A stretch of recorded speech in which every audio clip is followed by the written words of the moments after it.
Dans le prochain épisode de Un si grand soleil. Tandis que le client de Florent doit faire face à un témoignage à charge contre lui, la tension monte entre Virgile et Alix au Senso. Attention, les paragraphes qui suivent contiennent des spoilers sur l'épisode d'Un si grand soleil diffusé lundi soir sur France 2. Si vous ne voulez rien savoir, ne lisez pas ce qui suit. Lundi 16 mai dans Un si grand soleil. Le client de Florent est mis en examen au cabinet de Florent, Aurore, la fille de Philippe Auverneuil. Elle s'emporte face à son avocat et lui assure que son père n'a rien à voir avec la drogue découverte dans le camion de livraison. Florent tente de la rassurer en lui disant que le chauffeur du véhicule en question risque une lourde peine et pourrait être le seul à être condamné.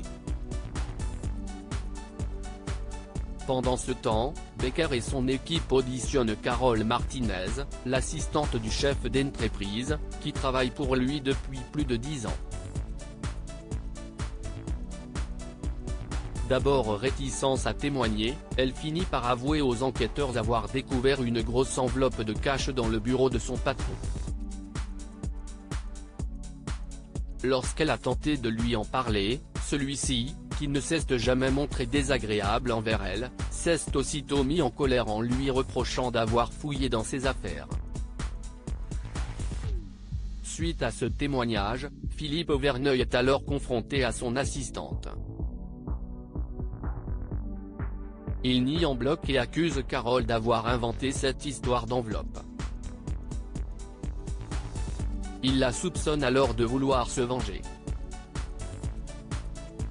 Élise lui demande d'expliquer à quoi il fait référence, et Verneuil déclare que suite au décès de son épouse, son assistante lui a fait des avances qu'il a refusées. Carole reconnaît les faits, mais insiste que son témoignage au sujet de l'enveloppe n'a absolument aucun rapport.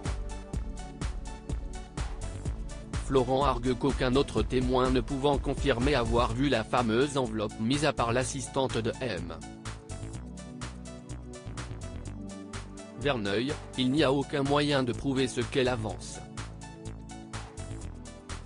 Il est ensuite convoqué dans le bureau de la juge Alphand avec son client après que le chauffeur du véhicule a déclaré que Verneuil lui avait remis 30 000 € en liquide pour effectuer le transport de marchandises.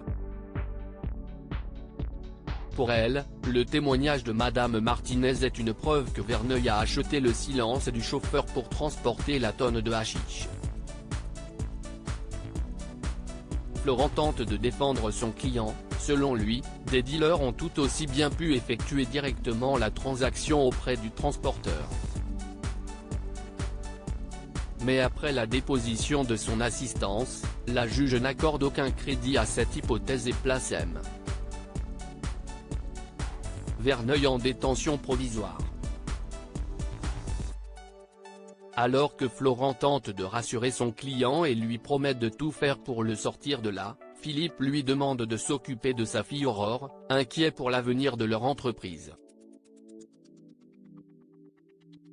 Florent, qui la connaît depuis son enfance, accepte. Le soir, alors que Carole Martinez marche dans la rue, elle se rend compte qu'elle est suivie par une moto. Soudain, le motard tire dans sa direction avant de prendre la fuite. La police surveille le club d'Alix et Virgile au matin, une journaliste radio se présente au Senso et informe Inès avoir rendez-vous avec les deux gérants du club. Embarrassée, la serveuse ne sait pas où les trouver. En effet, Alix et Virgile ont à nouveau passé la nuit ensemble et ont totalement oublié l'interview, et se réveillent en plein panique. Lors de l'entretien, ils évoquent avec fierté la réussite de l'ouverture du Senso, et évoquent leur partenariat avec un club de tennis et leur projet de rajouter un spa en annexe. Mais la journaliste ne fait pas l'impasse sur la réputation sulfureuse du Senso, et les interroge sur les rumeurs de clubs échangistes qui courent à son sujet. Alix et Virgile démentent fermement ces ragots, et esquivent ensuite la question de la journaliste sur la nature de leur relation. ils sont associés, et rien de plus. Après l'interview, Inès remercie Virgile de l'avoir embauchée comme serveuse. Mais lorsqu'elle lui dit être très heureuse pour lui de le voir refaire sa vie en référence à Alix, le patron du club s'agace et rétorque qu'Alix n'est pas du tout son style. Alors que cette dernière entend tout de leur conversation. Plus tard, tous deux ont rendez-vous avec Dimitri, le gérant du club de tennis, afin de finaliser leur accord. Alix flirte alors ouvertement avec lui en lui demandant un cours particulier, et ce dernier accepte sa proposition. Virgile peine alors à cacher son agacement, et Alix jubile. Pendant ce temps au commissariat, Becker, qui a entendu le reportage sur le Senso à la radio, demande à Yann d'accroître sa surveillance et d'y retourner pour mettre au clair ces rumeurs de club libertin.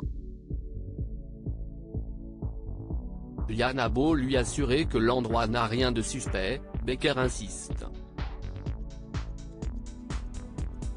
Plus tard, Alix retrouve Claudine pour le déjeuner, et remarque que l'avocate passe beaucoup de ses soirées au club. Claudine lui confie avoir peur de la solitude et tente de multiplier les rencontres. Elle demande ensuite à Alix ce qu'il se passe entre Virgile et elle, et son ami lui assure que leur relation est purement sexuelle. En revanche, elle avoue être très attirée par Dimitri, le professeur de tennis.